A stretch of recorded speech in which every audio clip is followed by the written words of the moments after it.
Hello and welcome to Good Games Well Played, episode 226. I'm Clint, aka JCM. With us this week is Isli Yo, and Messiah. Hello. And not a lot this week. I know we said that last week, but there's definitely less this week. There's like big old IGN Fest thing that went on. There's like tons of indie stuff, but we've talked about before. Like the problem with indie showcases is like it's just a shotgun blast of stuff. And I don't have time to go through everything and really absorb it in properly, especially when it's not in like a game presentation, well, like Summer Game everything Fest or always something. looks good. Yeah, that's the problem, and I'm like, okay, They it's always like look good. I have to just wait and be like, "All right, I'll wait till I hear about it on a podcast, see what sounds interesting." Because that's usually when it for me anyways, when it comes to any games, I need people to talk about them. Like, I've tried, like, when Steam, because I think they're doing, like, Next Fest on Steam right now, and I've tried, Mhm. like, "Oh, here's a demo for a game that looks like it's gonna be up my alley." I try it, I'm like, "This is not good." Like, it's just not in a good demo place, so I'm like, it kinda ruins my thoughts on the thing overall. I'm like, I shouldn't have downloaded that. Kind of a waste of time. I should have waited for it to get like that 1.0 version. But yeah, there is that going on. But yeah, lots of indie stuff that was shown and whatnot, but not a whole lot of major news this week. I did see that. So obviously, Glen Schofield had said like a while back that he pitched Dead Space 4 to EA, and they said, no dice, and they didn't do it. But now that EA is under new ownership, he's like reaching out to people again, like, look, I have this idea, I'm gonna pitch it again, which like, hey, go for it, man. Like if you couldn't do it previously, go ahead and try again. It's like, you know, do what God, you gotta if do. if Dead Space actually made a return, that would be shocking. Yeah, because like he's like I told him, like, just give me the Dead Space remake engine. I got an idea, I can save you a bunch of money. You No, already I got the gotta stuff ready. avoid Let's them do it. now. Yeah. But I I want know. them to go to anyone but EA now. Yeah, well, they own it, so it's like you can't have someone else make Dead Space. The monkey's paw curls. Yeah. Uh, but there was that, which was interesting. And then out of nowhere, Quantic Dream announced a free-to-play multiplayer Spellcasters Chronicles. It's a 3v3 PvP game. I'm like, okay, sure. I guess you've been doing nothing but single player stuff. And they did say, we're still working on the Star Wars game, which has been like dead silent for years. And we people just kind of assumed it was canceled. But they're saying they're still working on it. But yeah, they announced this PvP game. It's like I just don't know how you break into that market, man. Like, We promise we're still working on this thing that you want. Anyway, here's something else that we made.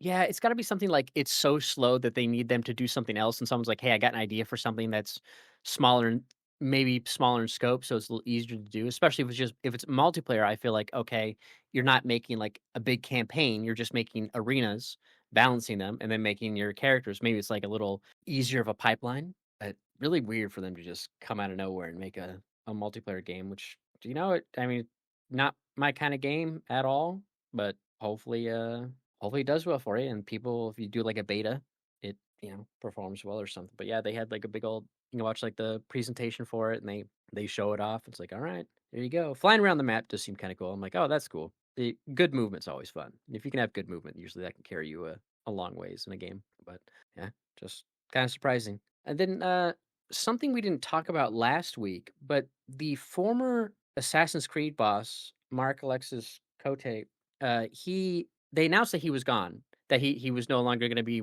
working on Assassin's Creed, like, he left. And I didn't report on it, or I didn't talk about it during the podcast. It was like, people leave studios all the time, who cares? Mhm. Whatever. And it's like, he worked his way up through the ranks, starting with, like, Assassin's Creed Brotherhood, what have you. He's been there for, like, 15 years and eventually became, like, in charge of the whole, like, story or whatnot. And it's like, okay, he left. But then he came out, he said, like, "Yeah, no, I didn't leave because I wanted to. Like, they asked me to leave."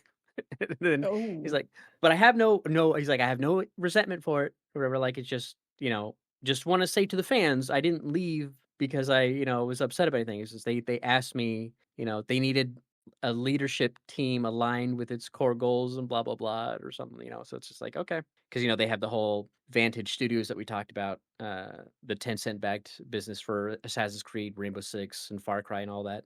Uh Mhm. but yeah, he just wanted he said, clear quote, "Many of you have expressed surprise that I would choose to leave Assassin's Creed after so many years, especially given the passion I still hold for it. The truth is simple, I did not make that choice. Ubisoft decided to transfer the leadership of Assassin's Creed franchise to someone closer to its new organizational structure. A different position was mentioned, but it did not carry the same scope, mandate, or continuity with the work I had been entrusted with in recent years. I want to be clear that I hold no resentment. Ubisoft has been my home for all my professional life, and I will always be grateful for the people, the projects, and the belief that together we could create worlds that inspire millions. But I also owe it to my teams, past and present, to say this plainly. I did not walk away. I stayed on my post until Ubisoft asked me to step aside. So yeah, it's kind of strange. Like I get it. I've seen people do that in organizations like, okay, we're gonna change our structure, and then because they haven't a huge organizational change or like structure change, they kind of get rid of some spots and move things over. It's like, okay, but at least he's not like, super upset about it, I suppose. He's taking it, because he said he had so much, fun working there and like he enjoyed working that this doesn't necessarily sour the memories that he had with the franchise, which is good. You don't want to have like bad blood with folks, I guess. Hmm. Yeah, it's just weird. You think you would keep someone on like I said, they tried, but it was a different position. And it wasn't quite the same stuff. So it's like it seemed like okay, maybe he could have stayed on doing something else. It just wouldn't have been the same. But it's just like, and they're like, now you got to step down then. But who knows? Weird stuff. But yeah, that's pretty much it for the news wise. There's not a whole lot. I know Keeper came out, the new Double Fine game. I know it's getting like pretty good reviews. I want to play that. I know it's supposed to come to PlayStation eventually, and it definitely falls in the realm of like, do I just play it on something else instead of waiting? Yeah. And then I know the reviews for Vampire the Masquerade Bloodlines 2 have been coming out. I don't know if it released this week as well. I know sometimes reviews come out beforehand, but that'll be coming out soon. And then new isn't the new Pokemon, was it X Pokemon and Y Legends or ZA. Z to ZA? A. Okay. Z to A. Okay. Yeah, Like that's out, right? yeah, that just came out. Yeah, so like two new Oh, releases. Pokemon. But It is technically, I guess it's like a sequel, a very long sequel from X and Y. It's the same city, but I don't think it's the same like era. I don't know. It's mhm. very confusing. It No looks one knows about chaotic. Pokemon anymore. They need to do something with that franchise. Well, I think they're trying with this Legends series because there was Legends Arceus and then now Legends ZA, which are using the same engine and battle system. But as far as like the main games with turn-based battle and everything, yeah, needs a lot of work. Yeah. Although I did hear that Legends ZA apparently runs very well on the base Switch. So it's out on Switch, base Switch and Switch 2. And everybody was like, "Oh, it's gonna run better on the Switch 2, obviously, because it's better hardware or whatever." But it is Pokemon Company, so it's gonna be poopy anyway. But apparently it does run very well on the base Switch. It's like it's locked at 30 frames a second, but it's a constant 30 frames a second. So I don't know what they've done, but hopefully that means they're fixing things. Well, fixing stuff, huh? I don't know. I've Just seen making like the the games gameplay run. for it. Yeah. It just doesn't seem like, I don't know. I love the concept of Pokemon and I love the older ones. I really like the turn-based style. It's just for a game that's so like monumental, it shocks me that they haven't had their like their successful reboot or remake or revisit of the series. Like I felt like Zelda has gone through a lot of different iterations where they tried something new with the game, and sometimes it works well, and sometimes it didn't. Like at the time, I know Twilight Princess got a lot of shit, but then like looking back on Twilight Princess, I actually think it was a really solid game. Mhm. Um, Tears of the Kingdom and all of that, like the traversal in that is quite fun, and the crafting in those games I thought I would hate, and I ended up actually really enjoying. So Zelda's kind of gone through it, and I feel like even Mario has gone through it with they both revisited their 2D games successfully and somehow kept the 3D game still phenomenally fun with like Mhm. each iteration.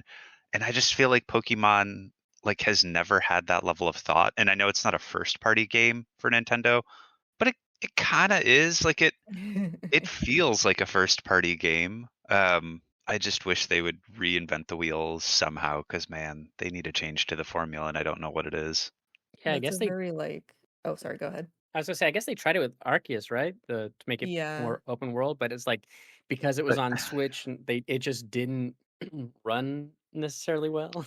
Well, So it was Oh open yeah. world and they tried it, but it's like they didn't try it well, and it was really hard because you just had Breath of the Wild come out, and people were like, "How does this game from Game Freak, which is not like that small of a company, look so much worse than Breath of the Wild?" And it did, like it looked so much worse A lot and of ran worse. the comparisons of like the trees in mhm. Scarlet and Violet are like literally the trees from Ocarina of Time.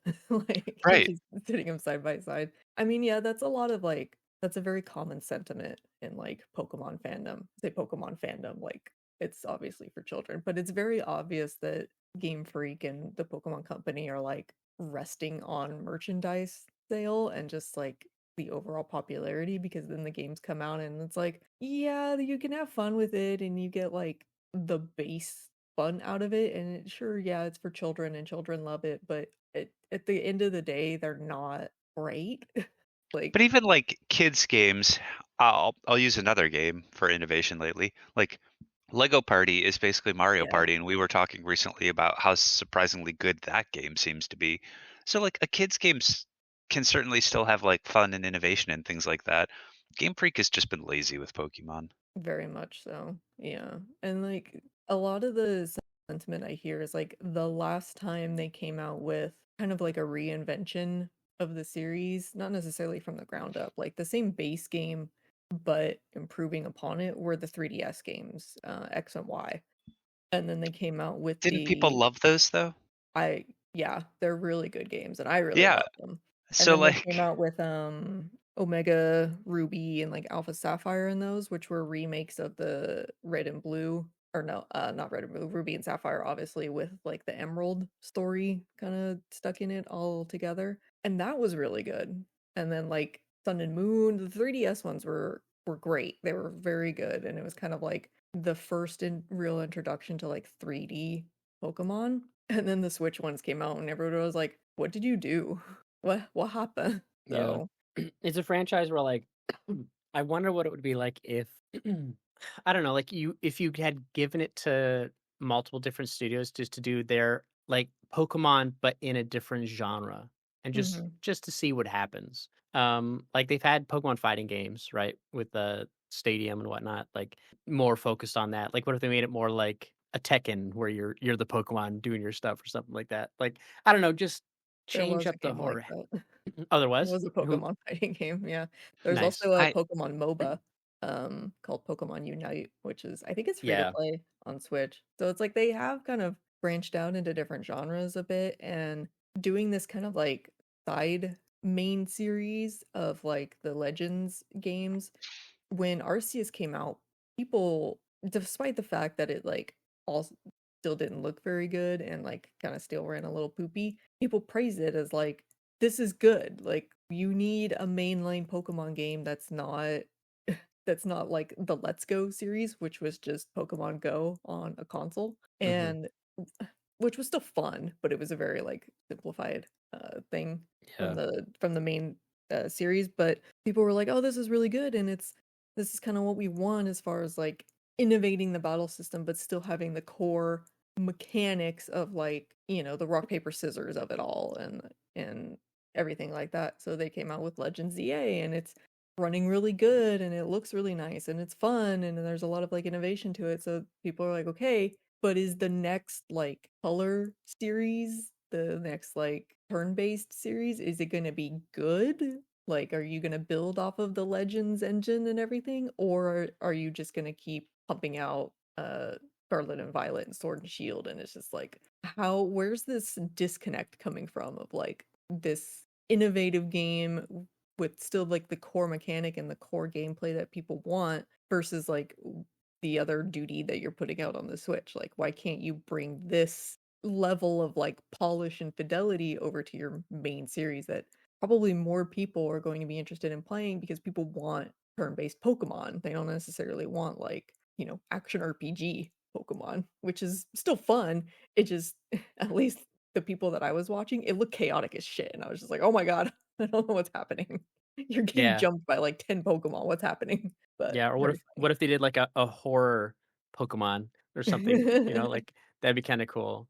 I mean, they've even You know, done just do something crazy. the Mystery Dungeon series, which I don't think it was, maybe it was only on 3DS, but that was like it was kind of like strategy RPG based, like turn-based, where it was like you're just playing as the Pokemon. You don't have like trainers. You're just controlling the Pokemon directly, and it has like little stories that go with it. And people love those games. So it's like, just why are you doing so much like good stuff on the side, but you can't put that in your like main flagship series? Yeah. I think what I've always wanted was the main flagship series with like better developed mechanics. So Yeah. I heard this example before of like in a 3D Pokemon game where you have a legendary Pokemon, why can it not be like a large Zelda-like dungeon to like get to the legendary Pokemon and actually find them? It's all like Mhm. they do so much with dungeons, but it's like why can't the dungeons be more interesting or more cool? Why can't the fights they could still be turn-based, but like look at all of the games that have innovated with turn-based combat recently. Like, why can't it just have something like that that's really polished and thought through? Yeah. Hmm. That's basically the sentiment of it. It's like, okay, you're giving me the Pokemon that I want, but also I have played this game 20 times already. Like, what's the new thing? And it seems like the new thing is always like, oh, super evolve your Pokemon temporarily with like Mega Evolution and what was it? Gigantamax evolution and terastallizing, and it's just like, okay, but that's like a temporary thing that's just kind of a cool thing that happens. And once that happens, the battle's basically over. So you're not actually changing like the core mechanic or the core gameplay. You're just adding this thing onto it, which is really cool. It's really neat, but it's temporary. So it's like, okay. And it's not for every Pokemon too. It's only certain Pokemon that do it. Although they did add with Legends ZA, they added a lot of mega evolutions to Pokemon that didn't have them before, but that's not going to be in the next game because everybody knows the next game is going to be something totally different. Yeah. Yeah. It's definitely like they need something. But I don't know what you do. You give them guns, I guess. Well, that's called Pal World. I know. I know. That's a joke. But But like jokes aside, that one change to the formula made people talk more about Palworld than I have heard from Pokemon in years because people were like, "Oh my God, this is such a fun little weird change to the formula." Like we kid about it, but that's also the kind of thing that people want in a Pokemon game. Not guns necessarily, but like something weird and different like that. is there an open world crafting Pokemon game? Like Icarus um, plus Pokemon or Sons of the Forest, Sans the Not in Mutants a plus Pokemon? Not really, but good that way. would be great. There's going to be, although it's a That'd be little bit fun. horrific. There's Like, like a beaver Pokemon, you're like, "Oh, you get the wood," and then he's like, "You get the this," and then they're gathering all the stuff, and you're I mean, I guess that's Bidoof, isn't go that get what Pa wood, and Bidoof just that's what gets they do wood. in Power World. I'm just describing Power World. Basically, yeah. No, Yeah. but that is something that people have like wanted. It's like maybe I want to play a Pokemon game where I don't want to fight my Pokemon. Maybe I just want to Mhm. like hang out with them and like Dance battle, do bro. Animal Crossing, but maybe battling like wild Pokemon or having like a battle element to it. Even like a tower defense would be kind of cool kind of thing. But there is a game like that that is coming out eventually. I don't know if they have a release date for it. They showed like a announcement trailer a while ago during Pokemon Direct, but it's like you're playing as like a Ditto that transforms itself into a horrific looking person, and then you like befriend Pokemon and use their powers, which is pretty interesting.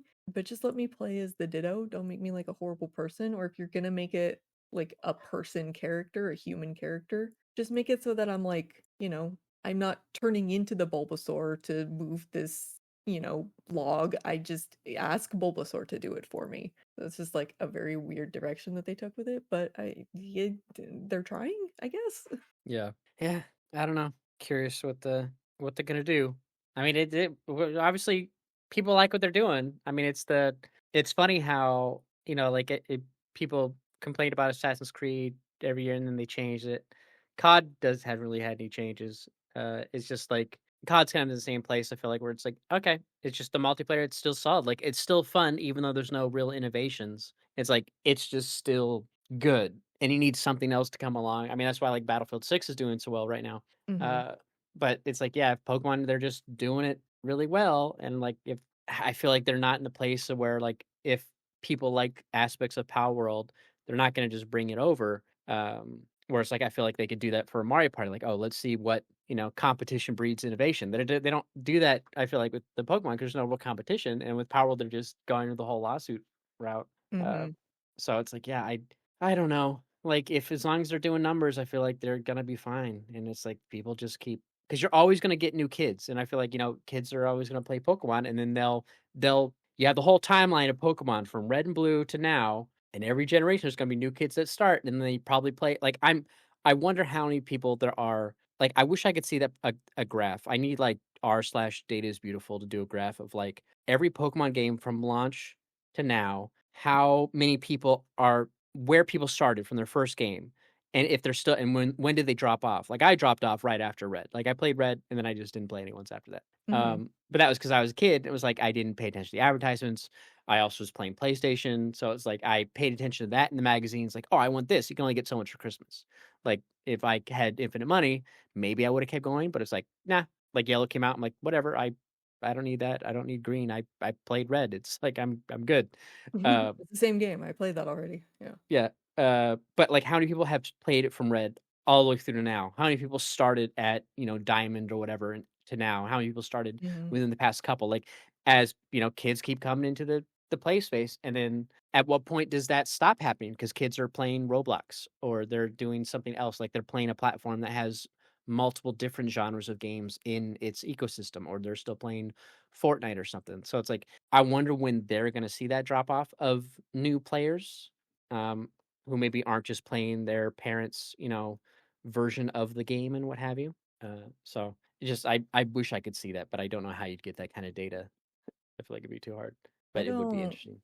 foresee Pokemon ever seeing any kind of like drop off. It's just so in the cultural zeitgeist, and it has been for, decades at this point. Yeah, too And big there to will fail. always be like, I mean, people who are fans of the franchise from childhood, people like me who are like, yeah, I'll get the new game because I like the Pokemon. I want to see what's new. I want to make a team of like all these cute little things. I have to get every new generation that comes out because I have to keep my dragon collection going.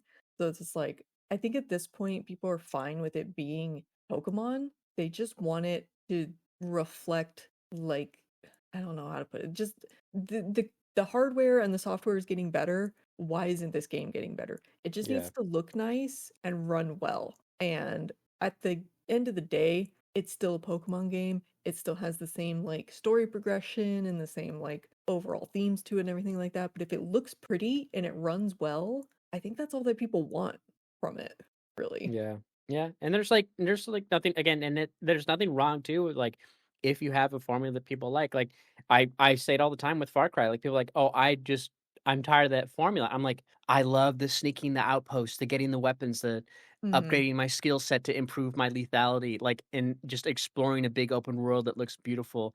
Like I love that. And but those games don't come out every year. So it's like it's and not that Pokemon comes out every year, but it's like, so I'm fine with, oh, it's been 4 years, here's the next Far Cry, I can't wait to get in and play it. Just Mhm. let's go get some outposts and shit. Let's use our wingsuit and fly around the map. It's gonna be fun as shit.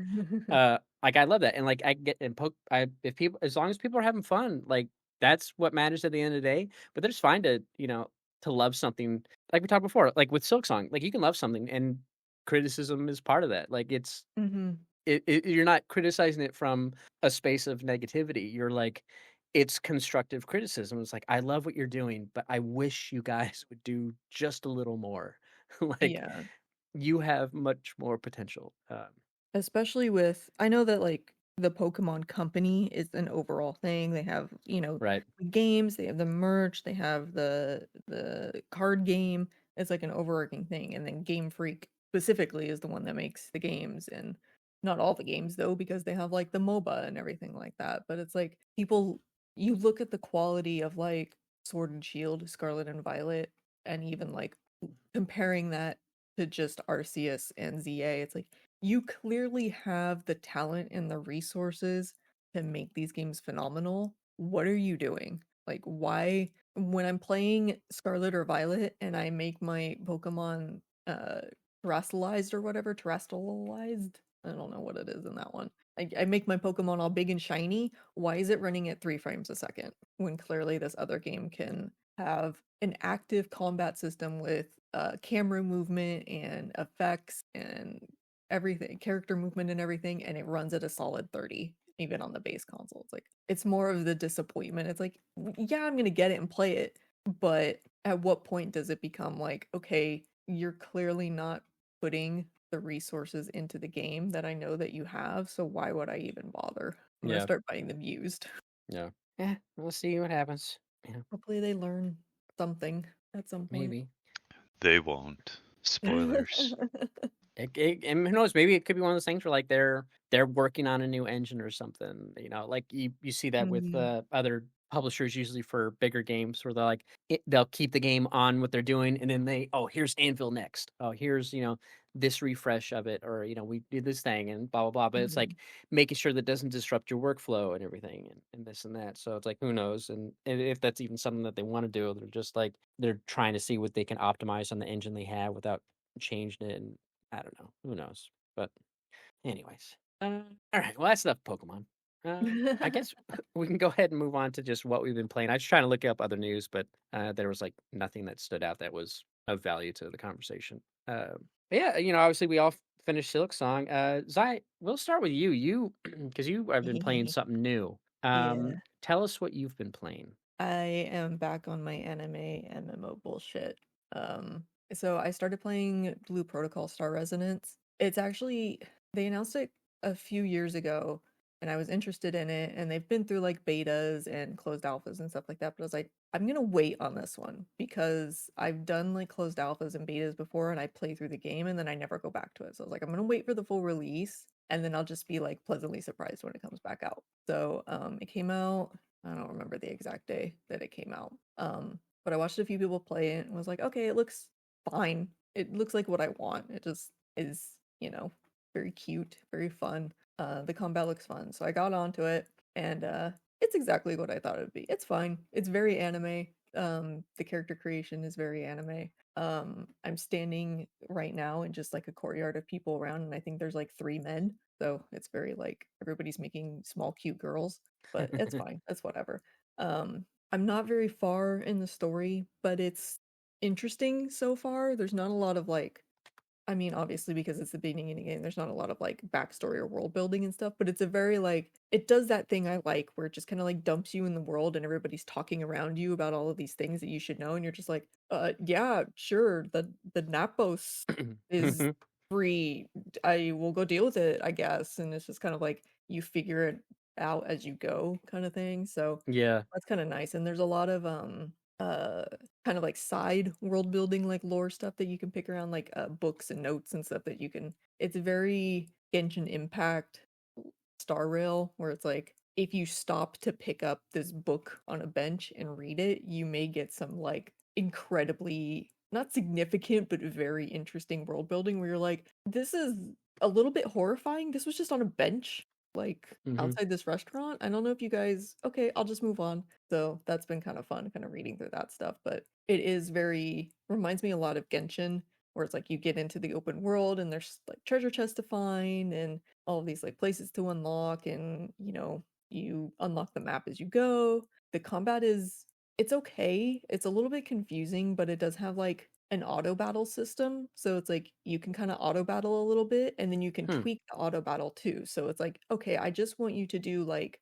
basic attacks and I'll trigger the special attacks when it's like most hmm optimal, and you kind of learn that. So that's been really fun. Just kind of like, okay, you're using this skill like right off the bat and I really don't want you to. So I'm going to take that off and I'm just going to be like a little more active to it. So it's like my character right now, the only thing that's auto battling is like the basic attack and kind of like this build up attack that she uses to build up to the specials and stuff. So it's like, just do that and I'll take care of everything else. And then I can focus on like dodging and doing all these other things.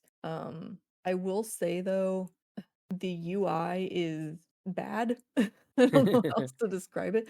There's so many menus and there's so many menus within menus that it's like it does go through very helpful tutorials where it's like it kind of highlights like, okay, you're doing this for this quest. So hmm click on this and then go in here, and it kind of like takes you through it, but then you back out and you're like, wait, how the fuck did I even get to that menu? Like where even was that? I don't why is that in the talent menu when I'm trying to buy a mount? Like it just the way that it's kind of nested into each other is very strange. And there's been a lot of times where I'm like, okay, I know that I got this reward of like a currency of some kind, and it told me where to spend it. Can't find it.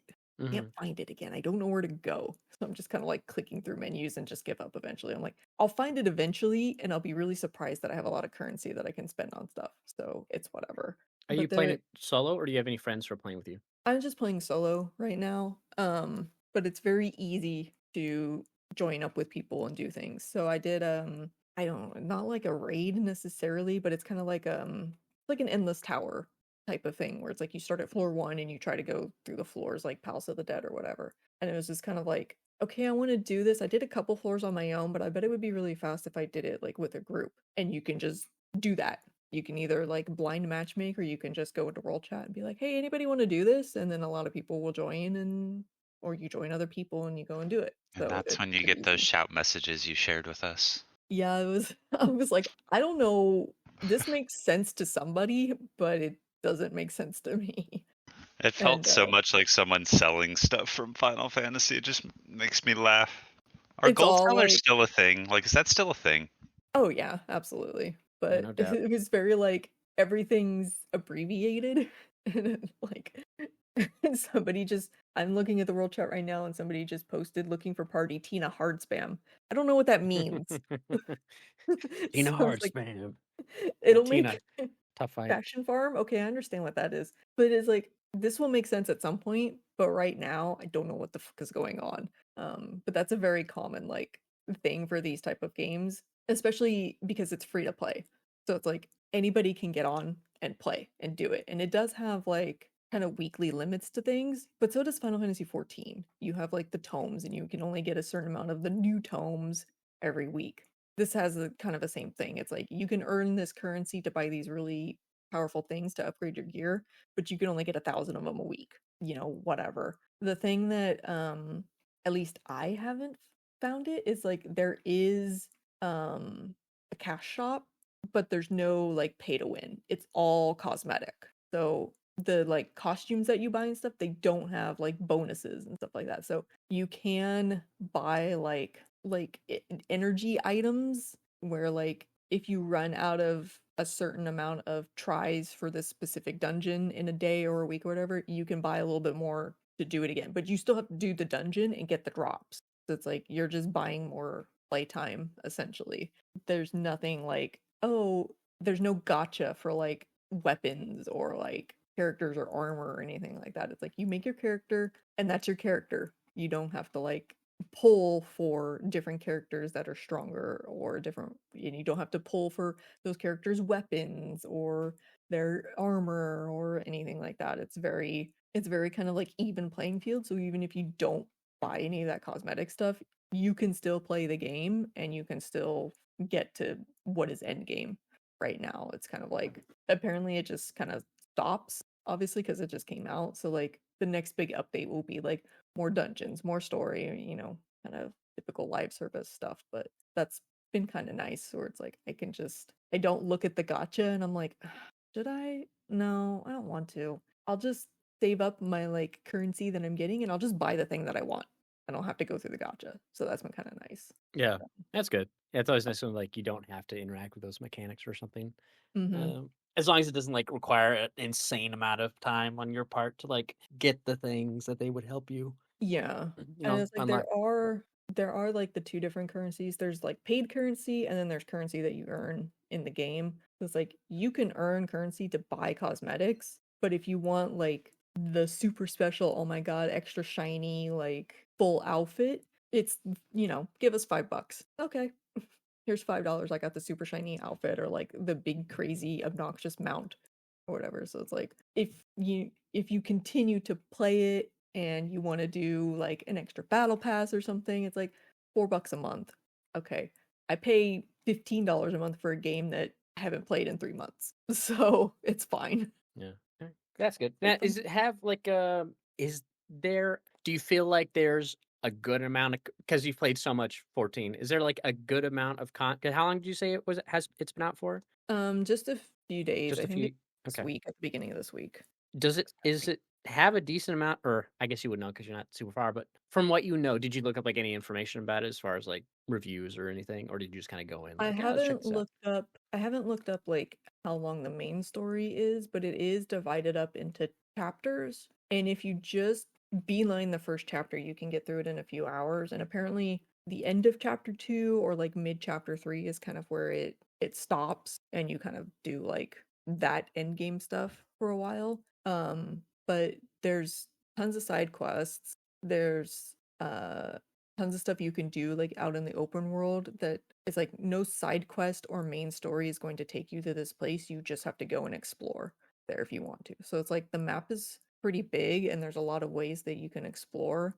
It's very Genshin, whereas like you have a jump and you can augment that jump and then you can fly around at some point. So it's like there's a lot of verticality to it too. So once you get like an upgraded jump, you can get further up a mountain or like up to a cave that you couldn't reach before and you can go in there and explore. So there's a pretty decent amount of like guided content, but there's also a lot of exploring content that you can do as well. So you feel like there's a lot there to get at least a decent amount of hours Oh from the yeah. game so far? Okay. Yeah, I've been That's good. going pretty slow, and I did make 2 different characters because I was like, "Ooh, character creator, it's very in-depth and it's very fun." So I made 2 different characters.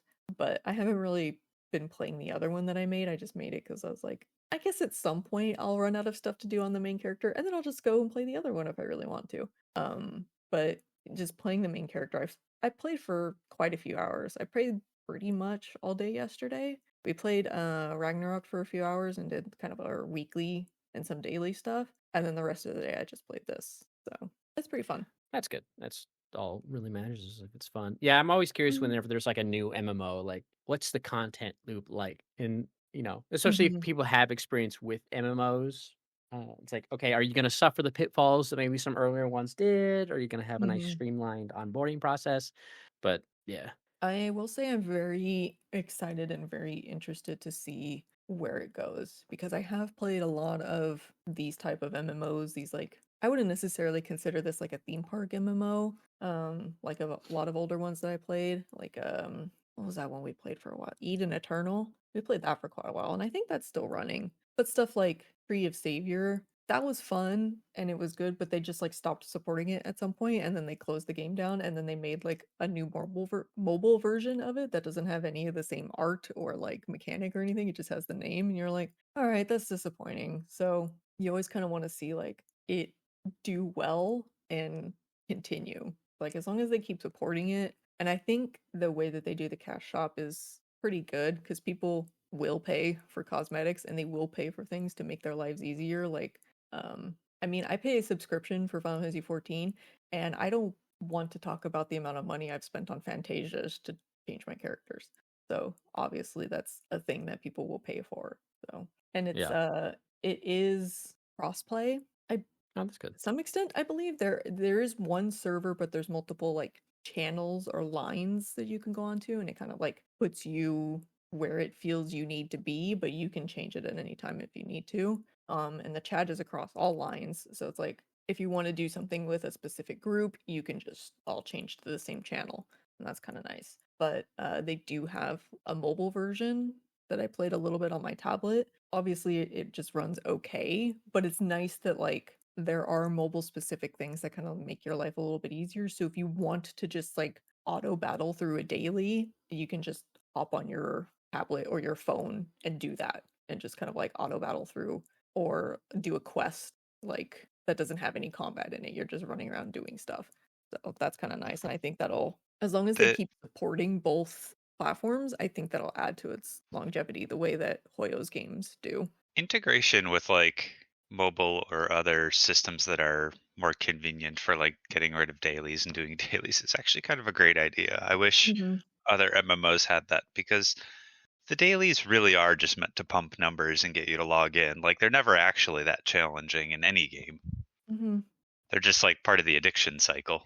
So that's kind of cool. That Yeah. was one of the things that really got me to try Star Rail initially was I liked Genshin Impact, but I just kind of like fell off of it after a while. But I like Hoyo's games. I like their design, I like their world building, and they actually put effort into like world building and story and stuff like that. But with Star Rail specifically, the fact that it was turn-based and also has an auto battle mechanic to it, the first like few months that I got into it, I was like, okay, I'll just load this up on my phone, go into my daily thing, or find a resource that I need to farm, and just put auto battle on and let it do that while I'm working.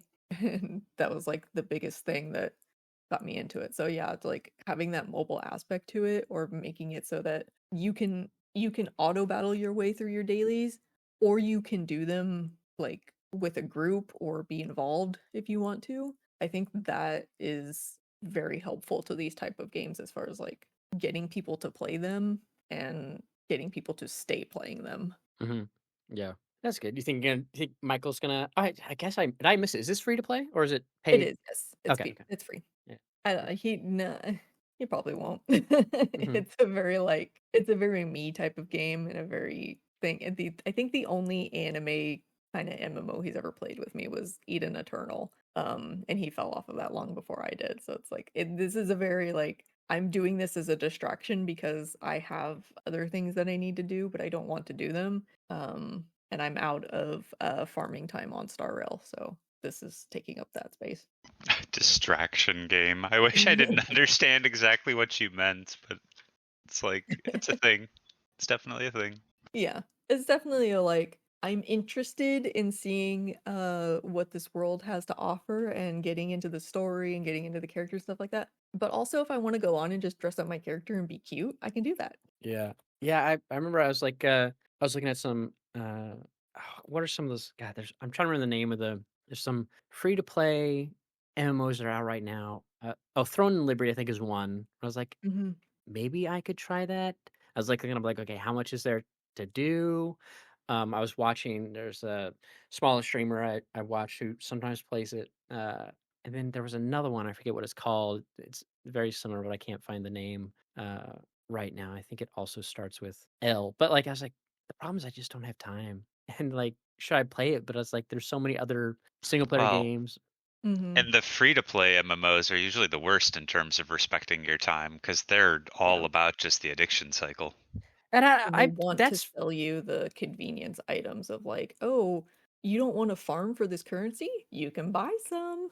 Yeah, which is fine because I'm like, there's some stuff I'm like, okay, like if it's easy enough, like, because I tried Once Human for a bit, because that's like, oh, it's more like a shooter. It's kind of, more like the Division, but it's got crafting and stuff like that. I'm like, oh, I tried that for a bit and it was okay. But if it was something that I could like easily play, that I can walk away from and not have to care about what's going on, if I gotta do some of the kids or what have you, and or something easy to play if I got the little guy on my lap or what have you to where it's Hmm. like I can watch a catch up on some YouTube stuff or watch a movie or a TV show and kind of play it at the same time. Because I don't have too many other games where I can do that right now, especially because a lot of the single player stuff I want to play, it's like I need to focus on the game. And it's like, okay, I could try these.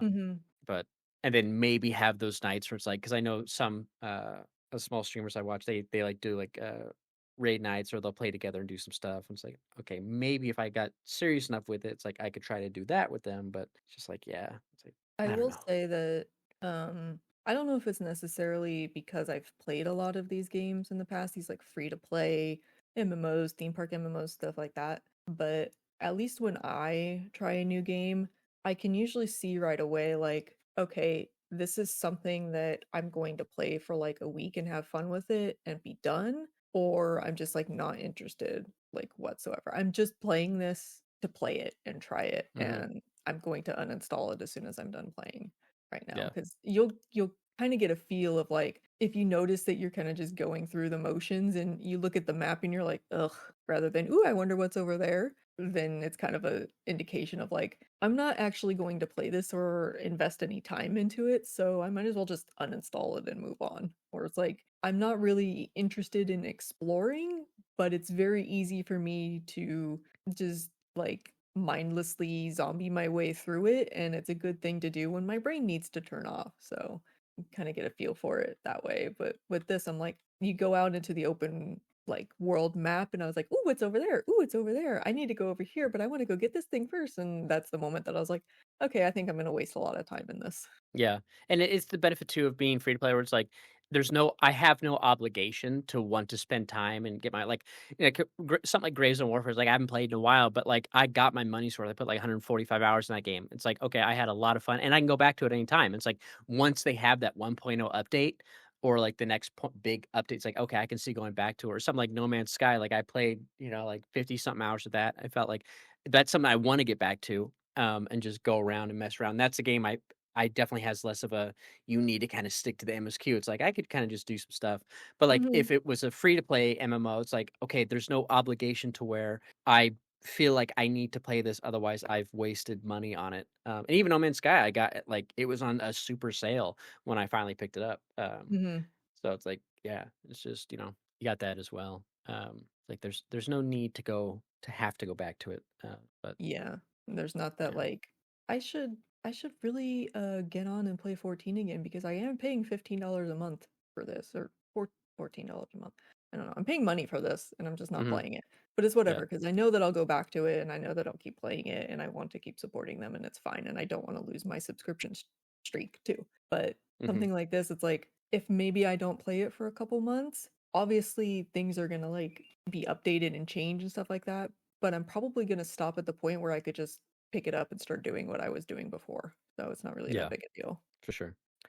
I love that Uh, subscription streak was one of your concerns because it's definitely one of those like, this is why people do this, and I wish I wasn't the same way, but yeah, you got to keep that streak going. I've been subscribed to 14 since they added subscriptions to the game. So it's like I can't abandon it now. I'm yeah. in a what is that? Sunk cost fallacy or whatever. Yeah, the sunk Yeah, cost yeah, fallacy of I it. can't Yeah. abandon them now. What happened? What if they yeah. add That's something for I've subscribers? abandoned my game. that's a big subscription. I have to Daniel have an played it, he's like, active "I gotta play it." subscription to buy to have the first chance to buy FanFest tickets, so I might as well just keep it. There you go. That's how they get you. But yeah. Isley, what have you been playing, since you finished Silk Song? Man, I've You been playing si- Silent Hill F, right? I've been playing Silent Hill F. I've been jumping between like three different things, and I think Silent Hill F has clicked the most. Slash, I'm the furthest in it. But I was playing Silent Hill F. I also picked up Ghost of Yotai, which I Right. I remember started that. last week, but I haven't like super gotten into it yet because every time I sit down to play it, I'm like, oh, I'm just not ready for like a huge time commitment. So I Mhm. end up pausing it for 30 minutes and then I'm like, oh, well, I guess I'm not playing it right now. But yeah, mostly Silent Hill F. I generally have, so I've gotten further into Silent Hill F now, where the combat has increased, and I mean, I have the exact same sentiments I have last time, except, well, I understand now how this is a Silent Hill game, and I disagree with it being a Silent Hill game. Like, the connection is like there, and I see what they were going for, and I'm just like, nothing about this is a Silent Hill game. This It's is like a, tenuous at best. yeah, like a Japanese horror game through and through, and I definitely am like strongly in the camp that this did not start as a Silent Hill game and was changed to one partway through. Um, Mhm. as a Japanese horror game, I've really liked it. The combat is janky as all hell. And I think that they did themselves a huge disservice calling it Silent Hill because every design decision they've made, I equate back to Silent Hill games I'm familiar with. And I'm like, well, this just doesn't feel like the franchise. But when taken on its own, I think it works like splendidly. Like the monster design is really cool and really weird. And I love how they made everything feel rooted in like Japanese mythology, essentially. But Mhm. Mhm. the monster design is great, and I wish they went harder with it as opposed to um I don't know what any of the creatures are called, which makes it challenging, but there's this like bulbous monster that reminds me of the spitter creatures from Silent Hill 2 remake, except in Silent Hill F they're covered in like weird masks and faces, and it just is like a great vibe. And I wish they took those creatures and they just went like further with them. I don't need the Silent Hill connection at all. I feel like they had a great vibe otherwise, and everything that they did to try and make it a Silent Hill game detracted from it instead of adding to it. Mhm. The story, I got I guess I beat it, but I'm not guess. I guess I technically beat it, but it's like I think I need to play New Game Plus to actually fully understand what happened. So I think it's meant to be played twice at least. It But is. so I think I got like the first, what I'm guessing is the bad ending by beating it once and need to play it again now. Mhm. Um, which I haven't started doing yet, but probably will since it's a pretty short game actually. But yeah, I've been playing that. It's fun. I really recommend it. I don't recommend it if you want a Silent Hill game. I recommend it if you want a Japanese horror game Mhm. because nothing about it. I mean, you carry around a freaking pike at one point. Like you get like pole arms and weapons, and there's like actual boss fights where you're trapped in a room. Um, you get like a pole arm and like axes and like actual legit melee weapons. It just doesn't feel at all like Silent Hill, which is fine. But yeah, I mean, Zai, you watched all the streams of it, right? Mhm. Yeah, so it's just like the bosses are strange and weird and feel like Neo, or I don't know if the bosses like that are kind of similar to Fatal Frame, but yeah, Uh, enjoying it. yeah, kind of similar, but it does take a turn at some point where I was like, this was not a Silent Hill game when initially, and it shouldn't be. And I appreciate that the way that they linked it in is like, okay, if I really think about this and its implications, that's an interesting thing to think about, but you still should have just left it whatever it was because It it's great on its own. And you do have to play it multiple times, but I will say when you play it again, it's not the direct same game. There's enough changes to it that makes it interesting to play through again. So it feels like a Silent Hill game when you're wandering around the town because you're Yeah. essentially wandering around a spooky Japanese town. There's weird creatures that have Silent Hill skins on them with like, the Silent Hill, they have the Japanese skin applied basically. Um, Mhm. so like it feels like a Silent Hill game there. And at that point, I was kind of like, okay, it's called Silent Hill because it's the exact same style of game of exploring a spooky town that has weird other world stuff happening. Feels very similar to Silent Hill 2. And then yeah, like halfway through it takes a turn and you're like, well, that changed. Yeah. Yeah, I still have it on my list.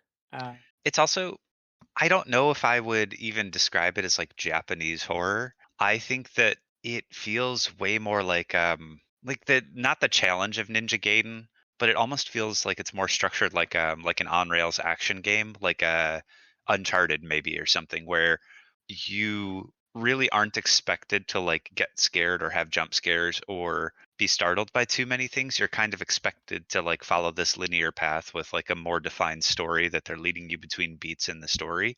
So the structure of it reminded me a lot more like an action game than a horror game, though there is not really action gameplay. I feel like they structured the narrative like that, and I think it works mhm. well. It's all just like a different emotion, right? Like you're not trying to get to the center of some weird mystery. The story behind it isn't essentially just like, oh, you need to escape this town or you need to find your kid, or it's not like the classic horror tropes. They do their own narrative spins on it, but yeah, I mean, a good game. Enjoyed it. I will probably play through it a second time still since it's quite short, but not a Silent Hill game, which is okay. Yeah. So not a Sarah McLachlan kind of game. They're not building a mystery. No, not really. Which is fine. Like I don't necessarily need that. Like I think about a lot of the early, you know, I remember when I played like Parasite Eve as a kid, like I was hardly paying attention to any of what was going on in that game. Like I just played it and had fun. It's like, oh, this is not quite Resident Evil. This is a weird game. Let's play it. Uh, Mhm. but I yeah, think I'll it's get. like I see what they were going for. The initial town, like the game starts, and this isn't really spoilers for playing it, but like the game starts with like the horror trope of you're wandering around a spooky town and spooky things are happening in your little village. And that part does feel like Silent Hill. And then they just kind of are like, that's actually not the direction we want to go in. Or maybe that was like added on at the end and that's actually the like last part developed. But everything else, you're just like, no, this is something else. Yeah. Yeah, I have. Like I said, it's on my list. I haven't played much of anything else since Silk Song. I did pick up. I saw the Alan Wake 2 Deluxe upgrade was on sale for like $6, and I was like, oh, that's great. I can get to play the DLCs, the probably won't play Night Springs, but at least the Lake House ones, like I could play that. It'd probably be like the. 'Cause I was trying to think like I talked about it last week, but like I need something I can play that's short and also something to be like good to stream. And I'm like, okay, well, doing that would be a good one if I once I finally stream again to just do like the Alan Wake 2 DLC. So I picked that up and I have that ready to go. But yeah, other than that, story stuff. Like I did play more B-Lands with my cousin the other day. We played some more. We're gonna start this one mission the other night, but it's like it's gonna take a long time to get going for this one area. But we're in like the snow biome uh and whatnot, doing some side quests. That game's still fun.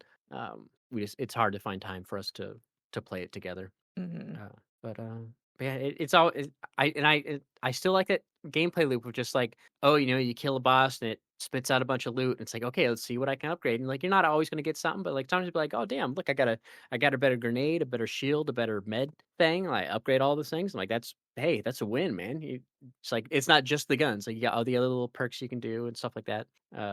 And yeah, so that's fun there. And then I am playing Battlefield 6. Uh, playing a lot of that. My cousin hasn't got it yet, so I'm just queuing solo. Turned off in-game VoIP because I'm not using my microphone. That's what I wanted to talk about. I'll talk about it once I get done what I'm playing. I forgot to talk about this. I had like this one thing. I was like, oh, I got to write this down so I know what to talk about on the podcast. But let me see if I here podcast notes. But yeah, I played Battlefield. I only played a couple levels of the campaign because I know the campaign like didn't get reviewed well. But I'm like, it's the fucking campaign of a multiplayer game. Like it's not Hmm. like necessarily supposed to be fantastic. It's just like, yo, here's the multiplayer levels. Kind of get used to their layout. And the campaign definitely like it feels so far like I think I played like 3, maybe 4. It seems like, oh, the first mission you're like essentially it's the assault class is you're practicing as, and the next one is like you're the recon, you have a sniper rifle, and then this one's like, oh, you're an engineer because they have a section where like a tank goes through and you got to repair the tank. It does have some funny bits where like some enemies will spawn like tippy toe behind the skinny tree and disappear kind of situation where like they just kind of like, how were you hiding the jeep behind that pallet there? Like what the hell? Like it was, I'm like, okay, sure, why not? But it's fine, it's whatever. But the multiplayer is just like where it's at, playing that, and it's just so fun. Because it has crossplay on by default, but it's not input crossplay. It tries to, when you play, if you have crossplay on, it tries to prioritize consoles and then input, but it will put you into games against people who are on keyboard and mouse. And I'm like, I've turned it off. I'm like, I can't. It's too annoying. The snipers are too quick. I was like, I can't deal with that right now. So I turned crossplay off. But yeah, because there's so many people playing, like sometimes you'll get. I'm only playing one game mode right now, Breakthrough, which is like the one that I really like. And sometimes like I'll get a match where it's like, our team just stomps the other team. Like we just roll like Breakthroughs. Essentially, it's like you start off. It's kind of like Rush, except instead of blowing up the MCOMs, which is like just one little point, like you have to capture a zone. So it's like a zone you just have to stand in, and they can kind of counter it and take blah blah blah. And it's like you have 2 objectives you have to take, and if you take both at the same time, then you proceed to the next section of the map, and there's like an objective, and then the next one, and you keep moving along. And you have a certain amount of tickets you can lives essentially you can go through before you lose. It's just a really fun game mode, and playing a lot of that. And like sometimes like there's guns where we just roll through them. There's some where they just like they roll through us, and then we'll get those rare runs where it's like this perfect standoff where it's like, oh man, we're just taking the objective, losing the objective, we're fighting each other. It's like the MMR is like perfectly matched, and those ones are like the best where it's like it comes down to the wire. Like it's never fun to be stomped, but it's also never fun to just roll through a team either. It's like, well, this is like not that fun at all. Like No, what ideally you want to win, but you want to win and feel like it was close and you earned it and you had good kills and Yeah, stuff. right. Tom Yeah. Hanks at the end of Saving Private Ryan, right? Earn this. Like I want it to be like we had some. That's how you have the best Battlefield moments. Like, oh, and then he came in as engineer, and then or the guy took the tank, and I went and I repaired it, and I helped him do this, and blah blah. We took out the guy and used that.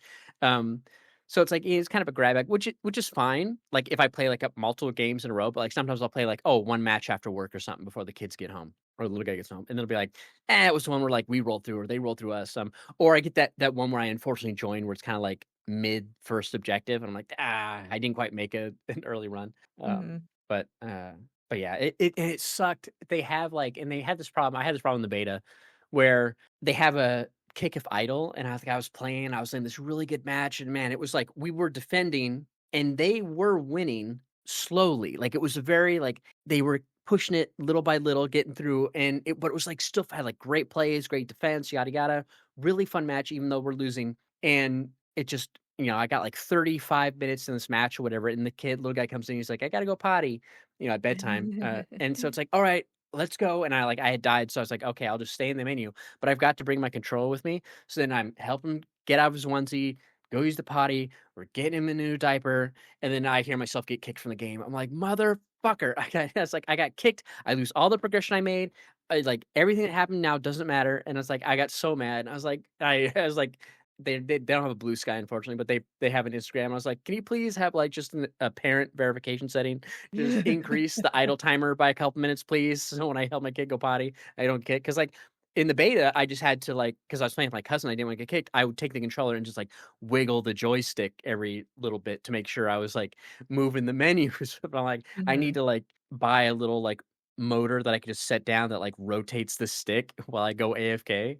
Like Just like like set a book on the controller. It's like, just flip through this. I'm being indecisive. I just need like to buy something off Etsy that can like clip on, and I just put in like a AA battery or something, and then like turn it on, and it just flicks it back and forth, left and right in the menu. So I'm like, I don't get booted, but it's so annoying. I'm like, I understand the idle timer, but like, I feel like it should be quick if it's at like maybe the start of the game, because that's kind of when it's the most important, right? It's like, okay, if you have too many people who are idle, it's like, okay, they're just gonna roll through that first objective, sure. And obviously that same concept applies to a later one. If a bunch of people went idle, like in the second phase or whatever, the third, like that's fine. But I feel like if they've at least put in, it's like they're not just stepping away. Like just kind of increase that time, I guess. Like especially if they're doing well and they're top of the leaderboard or something. Like, come on, man, give me a break. But that's just so frustrating. I was like, man, it's like all that work. Everything. I didn't care that we were losing. It was just like everything I did. Like I wanted to see the progression and stuff, because I feel like the one thing people are kind of complaining about is the progression feels kind of slow as far as leveling up. And I could definitely see that, especially because it's like it does a thing where you have to use a gun to unlock the attachments for that gun. So it's like, oh, I want to use this gun, but to make it better, I have to use it in its, default state to get the upgrades I want to unlock it, to make it better. And which it isn't I don't have to worry about, because right now I'm kind of sticking with this one LMG that's like really good, and I have it in a great place right now. But yeah, it was just that idle timer just bums me out, man. I'm like, come on. But but yeah, it's just a fun time. I'm glad Battlefield's back. It sold like 7 million copies or whatever, so it's like I think like 25% of that is on PlayStation, which is good. So I'm guessing it's probably like 25 some on Xbox. I think it said 25 on PS5. Is it on last gen consoles? I don't think so. I think it's a next gen only or current gen only title. Battlefield 6 PS4. No, it's not released on last gen consoles. Yeah, it's only on. So I think it must be like I'm assuming the majority of it's going to be on PC. Probably 50% PC, 25 on consoles maybe. Mhm. At least that's I think their guess currently on the current numbers. But I wish it would do that thing, and I wish games did this more often. We're like Call of Duty, and I don't know if Call of Duty still does it, but like Call of Duty back in the day, it used to be like, oh, you want to play team deathmatch? Here's how many people are currently playing team deathmatch. And it's like, oh, 11,000. It's like, okay, the queue times aren't going to be bad. There's a lot of people playing. I want to play this really bespoke mode that hardly anybody plays on hardcore. It's like there's 2,000 people. It's like, okay, I'll probably fight the same people over and over the course of a day. I might hit them multiple times or something like that. Like I wish it would tell me, like, because Battlefield has a lot of modes. It has breakthrough if you want to just queue for breakthrough. It has conquest if you just want to queue conquest. It has a team deathmatch mode, a CQB, I think they call it. It's like it's either squad deathmatch or team deathmatch, and like those are the two modes it changes between. And there's one that's called All Out Warfare, where it's conquest, it's breakthrough, and I think maybe rush. It's like all those big modes kind of put together into one playlist. So you're constantly changing the mode type, and like that's fine. But it's like if everybody queues to those, like if someone queues into All Out Warfare and I queue for breakthrough, if they happen to play breakthrough as part of that rotation, can I queue with them? And then we team up or we play on the same game. And then when the match is over, I break out to go play breakthrough on another server and they go to do conquest. Like, is that how matchmaking is working? That way we're not necessarily splitting the player base between like 6 playlists or something. It's just like you're just in rotation of the main ones, is I'm hoping how it works. But I wish they would show that active number of how many people are playing a game mode and what have you. It'd be nice. Plus, there's that portal mode, which a lot of people like making maps and stuff like that. I haven't played that yet because a lot of them, I think you have to have at least a squad of 4 people to play them. But they seem pretty popular. I know some people are using them to get like grind them out for XP bonuses on weapons and stuff. But yeah, it's a fun time. I'm really enjoying it. But yeah, like I said, I gotta play the Alan Wake DLC at some point. And I There go haven't ahead. been any like great horror games that came out. I don't know what to play for Halloween aside from maybe like Dying Light. I could go back and play Yeah. the Alan Wake DLC. I don't think I ever finished that. Well, there were games that we wanted to play, but I think they got delayed. But and then I know there's like what was that game they announced? Like that's right, the Halloween game they announced that's for next year. I don't think there's too much Suki games 2025 that were come out this year that I want. Like Directive 8020 doesn't come out for a while, and I wanted to play Chronos, but because it kind of is just like an okay Yeah, review wise, it's like I'll wait on it. it's kind of how And I feel then about it. I know, like, obviously, Dying Light the Beast isn't necessarily scary, but I still wanna play that. I have that on my list. Like, I have games I wanna play. I also have games I need to keep playing, and I still wanted bummed I to can't play. play Ill, which I people thought Yeah, was going to come out this year, but is still kind of TBD for release date. yeah. You should finally like I said, man, get, Sons of the Forest on PC. We'll play that. We'll What's the make a freak? spooky game. Is that Yeah. that is that game even technically out yet either? Like I Well, know they it's released. 1.0 on PC, but it's Okay, not that's what I was curious about. yeah, I played it at 1.0. It's just not on console. Okay. Yeah, For so some reason, I thought it was still early access on no, no, PC no. because I When I when remember I like when I streamed it, it was 1.0. Yeah. That's a good time. But yeah, there's yeah, not too many spooky games yet because Resident Evil's not coming out this year. Uh and then yeah, not too much else. They have Subnautica 2 listed as a spooky game. That's funny. I mean Um I it's yeah, not not nearly as spooky, it's but not like like a it's yeah, it'd not be a proper good vibes for Halloween. they have Killing Floor 3 listed as that's not a spooky game. Anyways. Uh but yeah. Conflating gore with horror. Right. Yeah. Oh, Pretty much. there's zombies that you can break apart. It's like, oh, spooky game. Not quite. Mhm. But yeah, I got that. And then, man, I had this problem, and I had it with Assassin's Creed, where Assassin's Creed has like a uncapped frame rate mode, very similar to like it's the a lot of games have that recently, where it's like typically you never get past like the 60 FPS, but you need to have the VRR support and whatnot, and it'll turn it on. And when I was streaming that, I was like, oh, I'll do the uncapped mode with VRR. And I noticed after a while, like my audio would desync in the game. Over the course of time, it would shift, it would be delayed. And the only way to fix it was to just play it at a locked 60 or, so I was like, okay, I'll just play it at performance mode locked. That fixes the problem, because like I can't play it. And then when I was playing Battlefield, I was like, oh, let's try. I was playing Battlefield and I was, instead of running just like the same way I did with Assassin's Creed, I would just have it, run through, capture the audio from OBS because there'd typically be no lag, and just play it and have it on my screen. That way, I don't have to plug in the audio direct to my PS5. Just use the audio that way that I'm capturing. And I had the same problem if I played on their performance uncapped mode, where it was like after a while, audio would start to, because I was playing campaign to test it out. And I was like, yep, audio's slipping, audio's slipping. And I couldn't figure out what the problem was because the Elgato I have has VRR pass through and support. And I'm like, okay, well, you support it, but why the video is fine, but why is the audio such a problem? And I couldn't figure out what the problem was. And I finally found some guy on YouTube who made a video. It's got like 1,000 views or something like that or whatnot. But the problem was in OBS that I was capturing the audio as a capture source from the Elgato. So for my PS5, I'd say capture device, Elgato is and pull the audio from this. That's my PS5 audio. Here's how you go.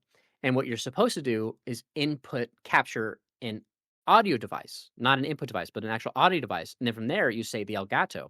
Then that doesn't have the lag issue. And I'm like, okay. And it fixed the problem entirely. And now it's gone away. I'm like, why isn't this got like more returns on search results? Because everything always came down to, hey, I have a lag, but it was like just a general lag. And it always came to update OBS, update your hardware, do this, blah, blah, blah. It was never my audio drifts after 10 minutes and then gets worse and worse. And it was like this one guy I finally found. I was like, and all the comments in his thing were like, oh my God, I finally found someone who had like the right video I've been looking for. It's like when you have a problem, but people describe other versions of problems as what you're describing it as, so you can't get a result that's actually helpful to you. It's like, Mhm. come on, guys, describe your problem better. Like I'm getting all the shitty ones. So What a, I was like, like, oddly specific problem too that could probably be prevented or solved, but yeah, I don't know why it would be different. Like, why is it treating the capture device different than if you treat the Elgato as an audio? Like, I get it. Like, okay, maybe because like the way it processes and how the pass through works or something. But like, it's just so weird that it only impacts VRR and uncapped frame rates. And not because you don't get that with anything else. Like it's only like okay, it starts drifting, and it's like now the video is doing it, but it's like the audio is like trapped at 60, and like the VRR is just the video pass through. But because that it's processing it that way, like along with it in parallel, versus just standalone of doing the audio. So it's like I guess that's how it's working. And anyways, it's just like I'm so glad I found a fix because now it's like it annoying me like crazy. Is like I couldn't do uncapped frame rates or VRR in other games because it would just not work on stream and whatnot. But I got that fixed, which is good. Oh man, did you? So are you familiar with Nintendo Switch 2 game sharing? Mhm. So I didn't know this feature existed for the Switch 2 because I wasn't gonna get the console. I didn't pay attention to all the feature videos. But I was like, oh, that's really cool. Like you can share games, but only people in your house because it's got to be over local Wi-Fi or whatever or near each other. But I was listening to someone, and I guess the one where it's like the family share, it how it's timed at 2 weeks. Yeah. And I was listening to, Janet Garcia on MinMax. She was game sharing with her brother, because they rent an apartment together in, I think, SF or something. And she was saying how, like, he had a game and she wanted to play it, so he game shared it with her and she's playing it, but it doesn't warn you that it's gonna expire. It just stops in the middle of her game and she loses permission. Like, "Oh, Yeah. you've left game share time." I'm like, "That's such a dumb fucking way to do it, man." Let Like, me tell you real finish the quick session. about game share.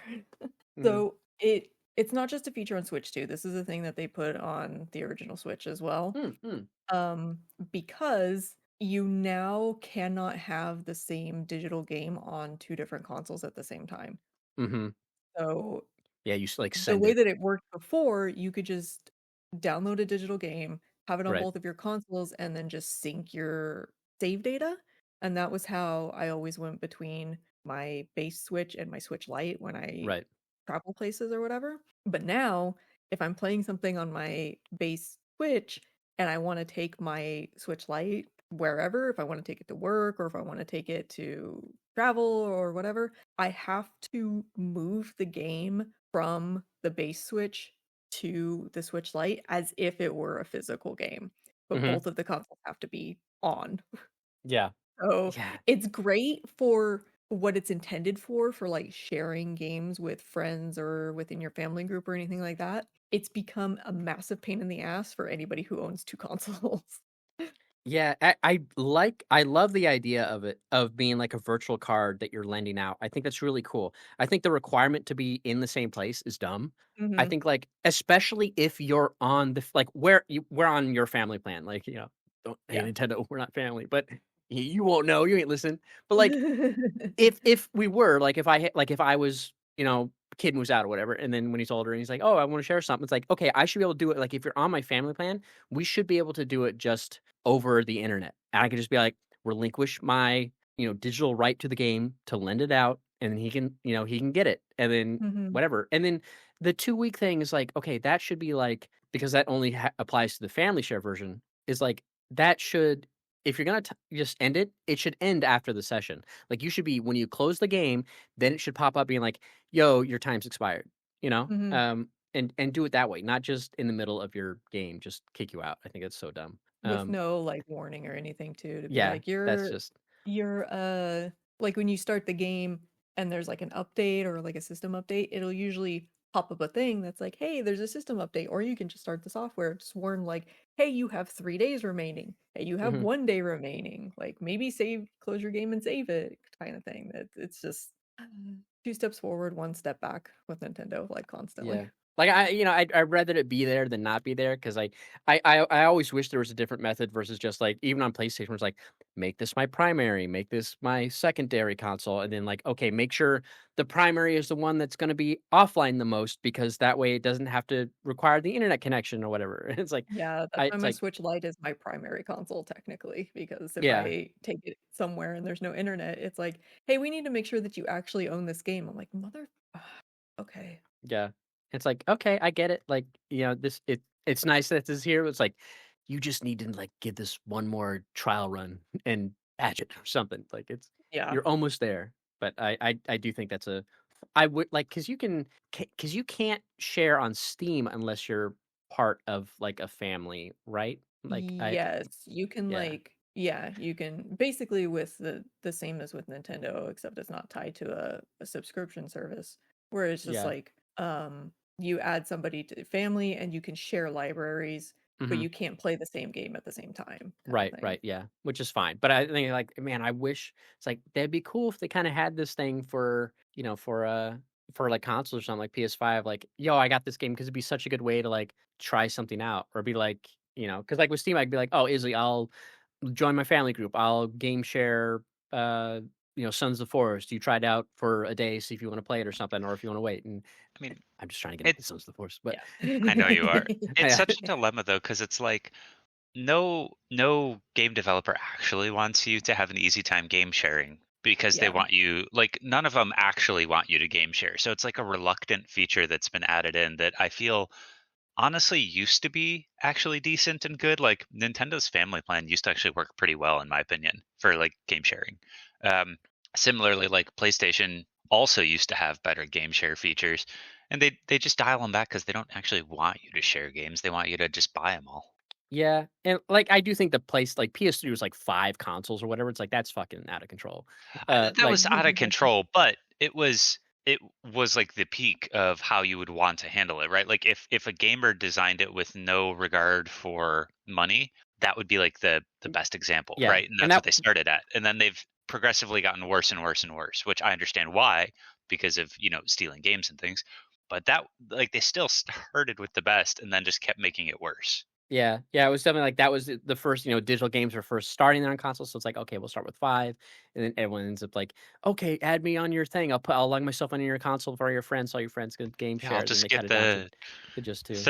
38 games you have that well and then they cut it down they was just 2 and now it's what the 2 with even restrictions I can't remember how they have it set up now since I haven't done it in a while but like it doesn't work well anymore. Yeah. Yeah, like, I'm just glad with the Switch One, it's like I just made my kids the primary and my Switch is the secondary, and because I'm not gonna travel, with my Switch, so it's like he can go to his, the in-laws or something, doesn't have to worry about the internet. He can just play the games and not be interrupted, and "You can't play this because you're not the main one," so I'm like, I just Mhm. fixes that headache, You need to entirely. connect to the internet to make sure that you actually are this person and owning this game. It's like, Yeah, all right, fine. I had to be on this profile to buy this game and download it, but that's fine. Whatever. I can understand if there were multiple profiles on the console and it's like, okay, well this game is installed, but it wasn't installed by this profile. So maybe you have to like connect to the internet and just make sure that it's okay. But also like, who cares? We own the console. There's 2 profiles on it. We bought the game. Just let me play it. yeah, Physical yeah, media is king. yep, but yeah, I haven't played too much. I did play Jackbox over yesterday. Went to dinner with some siblings and their significant others, and we played some Jackbox. I played Jackbox Survey Scramble, and then we did which I think is technically Jackbox 10, and then we did like some Quick Sort from Jackbox 9. Um, and that was a fun time. Those man, there's that one, I forget what the game's called, but it's like it has you draw something. It's like,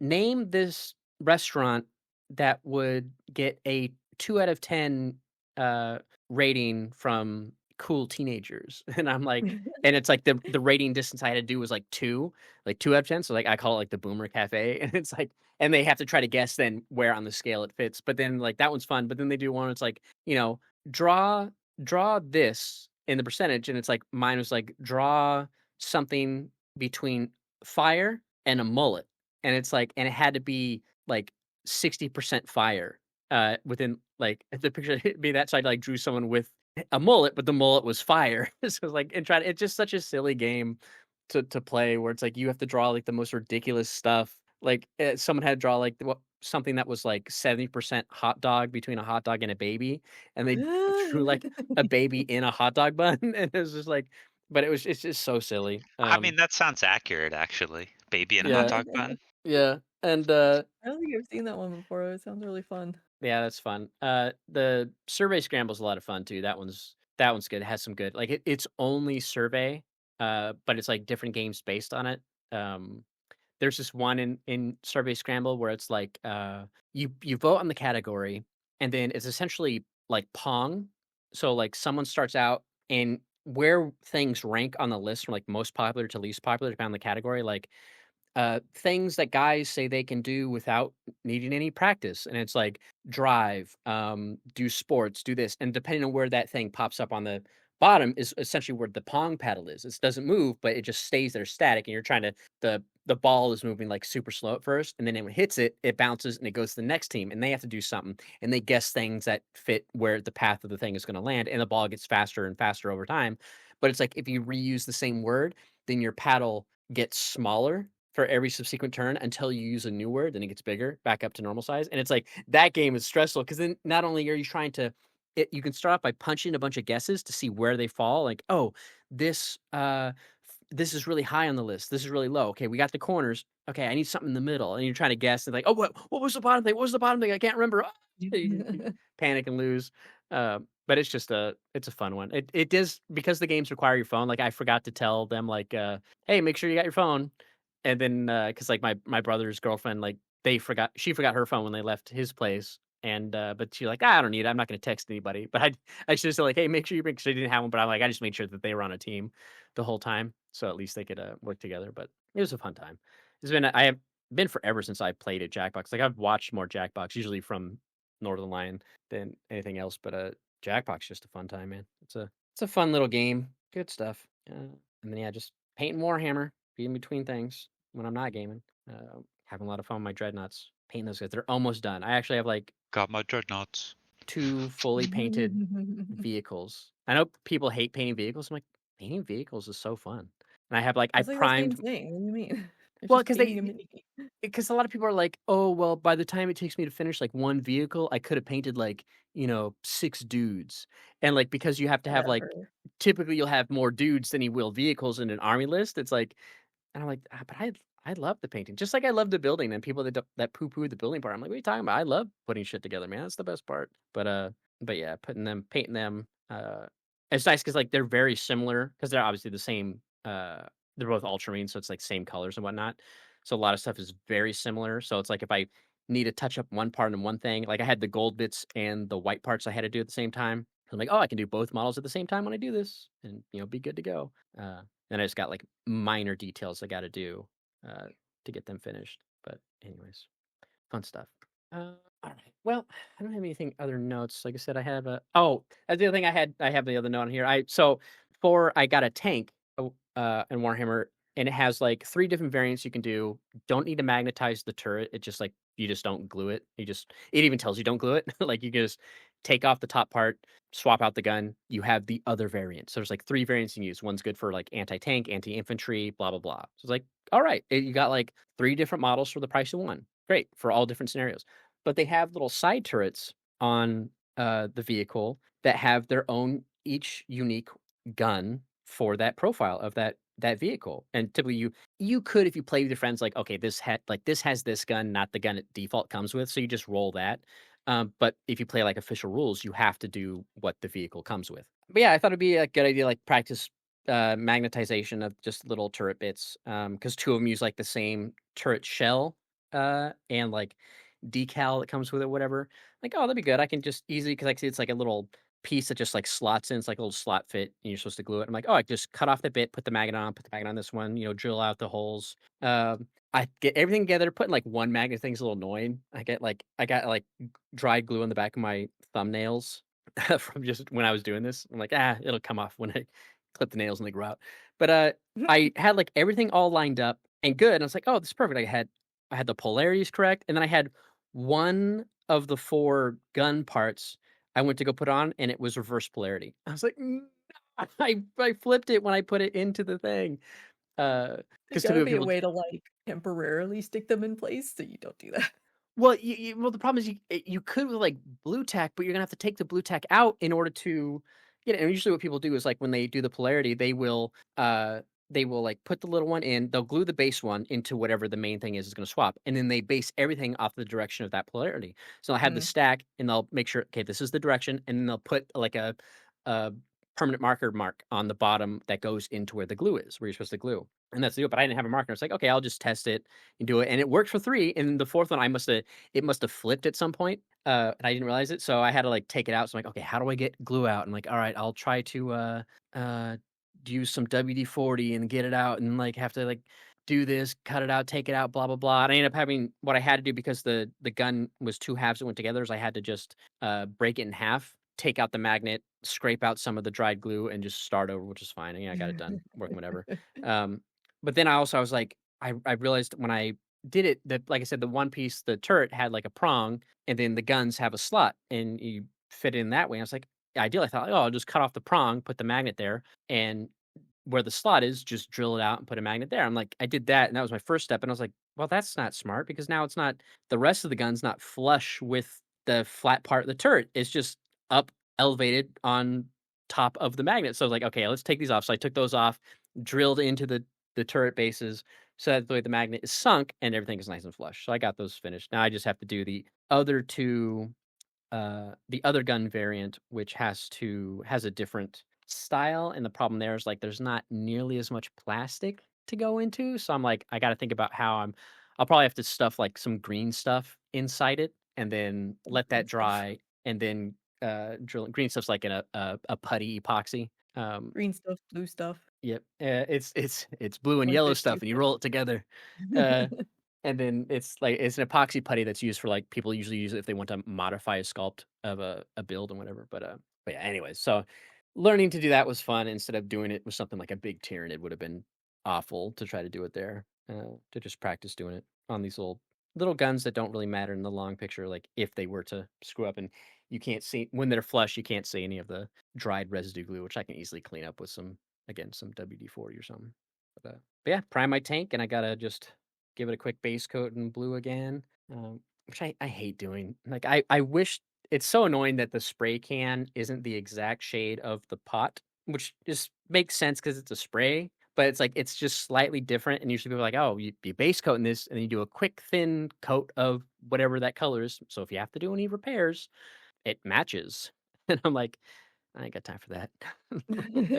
like, there's like one bit on one of my dreadnoughts from like, "Ah, I gotta touch it up with some blue." I'm like, it won't be perfect, but I can mask it. Use some non-oil and just make it fit in and be like, ah, good to go. No one's gonna tell. When they're standing 4 feet away on the tabletop, it's gonna look fucking fantastic. So, The uh, good enough policy. yep, that's right.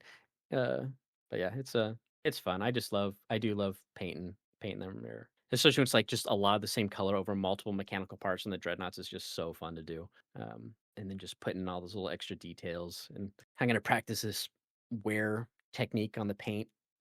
It's gonna be fun. So just a lot of new techniques to try out and whatnot. But yeah, and then eventually I'll play I Isli. was just wondering because, I like, know. I feel like you talked about playing with your cousin like a year ago, and you were I like, wasn't that wasn't that long ago.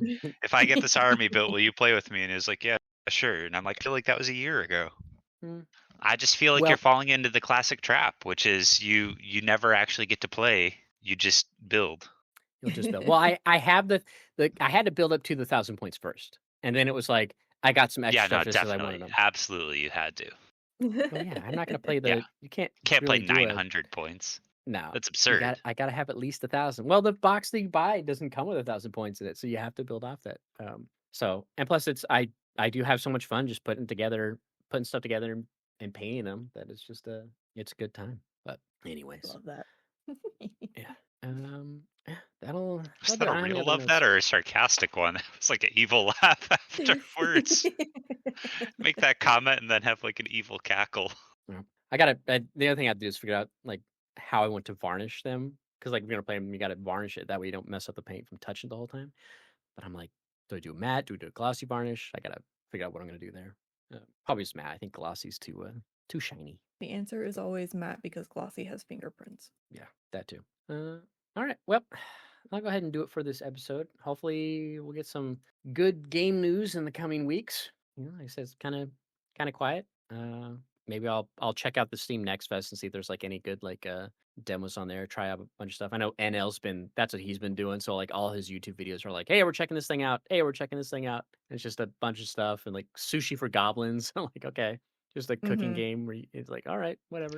I mean, some of them look really great. I'm excited. I just, it's hard to tell if they're actually good games at this point. Yeah, and the problem is it's timed. It's like, between you have from the 13th to the 20th. So I'm like, I have today and tomorrow, I guess, to do it. At technically just today because tomorrow at 10 a.m. is when it ends. So yeah, it's like it's that having to play it within that window, so it's annoying. I wish they would just extend it. Like I wish it was just that maybe the availability was what was timed, not access to the full game or something, or extend the access a little longer. Because I like I said, I tried playing that Caretaker demo, the last Caretaker, but I just wasn't feeling it at the time, so I got to go back to that at some point. But yeah, maybe I'll browse that and see if they got anything good there. All right, well, we'll go ahead and wrap it up there. Oh shit, Tides of Tomorrow has a demo. Sorry, I was scrolling as I was doing the readout. Well, Tides of Tomorrow is that game we talked about that was from Summer Game Fest or Gamescom, I think, and where it's like you run around and like different things can happen depending on what's going on. I didn't realize there was a demo for it. That's pretty cool. I'll have to check that one out.